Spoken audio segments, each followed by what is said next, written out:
Google, l'informatique de pointe, Los Angeles. Ça, c'était ma vie de 2010 à 2013. Avant ça, j'avais fait une école d'ingénieur, j'avais fait une thèse en intelligence artificielle et j'avais participé à la programmation d'un des meilleurs programmes de jeux de Go du monde. C'est pour ça que Google m'avait embauché à Los Angeles. C'est pour ça qu'ils m'avaient demandé de travailler sur la programmation de leur intelligence artificielle de YouTube. Alors l'intelligence artificielle de YouTube, qu'est-ce qu'elle fait? Elle calcule les vidéos à recommander sur la droite de la vidéo courante et sur la page d'accueil. Pourquoi c'est aussi important? Parce que ça fait plus de 70% des vidéos qui sont vues. Au total, 700 millions d'heures de vues par jour sont liées à cette intelligence artificielle. Chaque heure de vue que vous passez sur YouTube, YouTube gagne à peu près 2 centimes. Pour vous, ce n'est pas beaucoup, mais multiplié par 700 millions, faites le calcul. Logiquement, notre but, c'était de maximiser le temps que les gens passent sur YouTube pour maximiser les revenus publicitaires. Est-ce que ça pouvait avoir des effets pervers? En fait, nous ne nous posions même pas la question. Un jour, j'étais dans un bus de Lyon jusqu'à Paris. À côté de moi, mon voisin passait son temps sur YouTube. Il passait de recommandation en recommandation. Donc, du coup, j'ai été curieux. Qu'est-ce qui peut l'intéresser autant? À quel point notre algorithme faisait un job fantastique. Donc, je regarde et là, je tombe sur un espèce de complot comme quoi il allait y avoir 2 milliards d'êtres humains qui allaient être exterminés par Sarkozy et d'autres dirigeants mondiaux. Alors, j'essaie de lier la conversation, je dis, bon, alors, qui est-ce qui veut nous massacrer?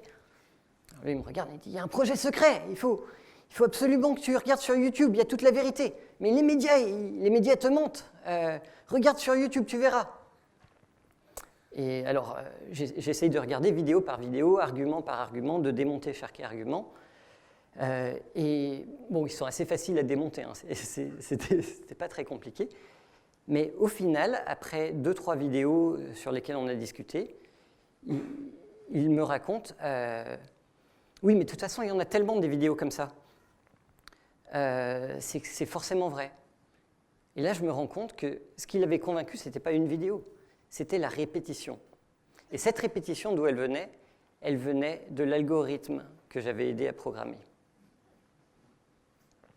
Donc, au final, l'algorithme que j'avais aidé à programmer avait appris à mentir aux gens. Alors, je me suis dit, est-ce que c'est vrai pour tout le monde? Du coup, j'ai fait un robot qui allait sur YouTube, qui suivait les recommandations pour essayer de voir où est-ce que les gens arrivaient quand ils suivaient les recommandations. J'ai appelé le site sur lequel j'ai mis tout ça, algotransparency.org, sur lequel vous pouvez aller. Et là, je me suis rendu compte de plein de choses, qu'il n'était pas le seul. Il y avait des tonnes de gens qui se faisaient emmener comme ça par l'algorithme dans des bulles de théorie du complot. Et une fois qu'ils étaient dans ces bulles de théorie du complot, ils restaient. Alors, c'était des théories du complot sur la Terre plate, sur les vaccins qui génèrent l'autisme. Il y en avait des tonnes, et la seule constante parmi toutes ces théories du complot, c'est qu'elles faisaient passer énormément de temps aux gens en ligne, et donc généraient beaucoup de revenus publicitaires pour YouTube. Au final, YouTube, c'est un espèce de monstre de Frankenstein. L'algorithme est composé des données de millions d'utilisateurs, et parfois c'est très humain. Parfois, on voit toutes les recommandations de vidéos de chats qui, en fait, tout le monde aime. Mais parfois, l'algorithme recommande nos pires travers, et il les amplifie. L'algorithme n'est pas neutre. Il va amplifier les types de contenus qui font le plus d'argent pour YouTube. Alors, nous avons aussi eu un problème de vidéos pédophiles sur YouTube. Il y a 2 ans, un YouTuber français, le roi des rats, a montré comment il y avait un problème de vidéos pédophiles qui étaient recommandées par millions aux gens. C'était des vidéos à la limite de la pédophilie, donc YouTube ne pouvait pas les supprimer, mais quand même, les commentaires montraient de manière très claire pourquoi elles étaient là. YouTube n'a quasiment pas réagi. Il a fallu attendre 7 années avec 2 articles du New York Times Disney et Nestlé qui ont enlevé leur pub de YouTube pour que finalement YouTube réagisse. Par rapport aux théories du complot, YouTube a aussi finalement réagi cette année. Ça faisait 3 ans que j'en parlais, et là, YouTube a dit en début d'année qu'ils allaient arrêter de recommander massivement les théories les plus harmful, les plus toxiques. Et il y a 2 semaines, ils ont fait une statistique, ils ont montré comment ces théories les plus toxiques avaient été réduites de 70%. Donc au final, j'ai eu plus d'impact à l'extérieur de YouTube qu'à l'intérieur. Alors si vous vous dites, moi je ne suis pas vulnérable aux vidéos pédophiles, je ne suis pas vulnérable aux théories du complot, mais en fait, quelle que soit votre vulnérabilité, YouTube va la trouver. Moi, ma vulnérabilité, personnellement, c'est les vidéos d'avion. Je ne sais pas pourquoi. Quand je regarde une vidéo d'avion, je suis scotché.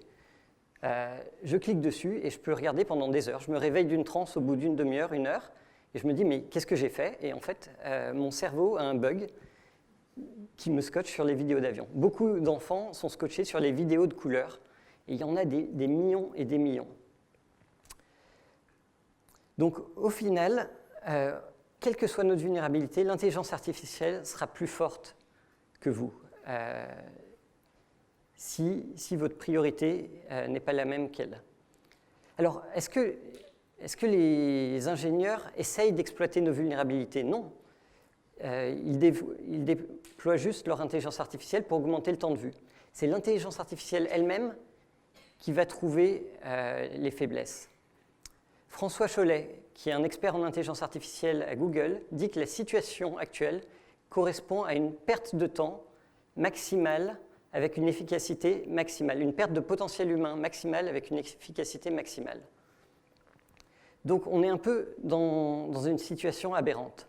C'est aberrant de vouloir suivre une intelligence artificielle dont la priorité n'est pas votre priorité.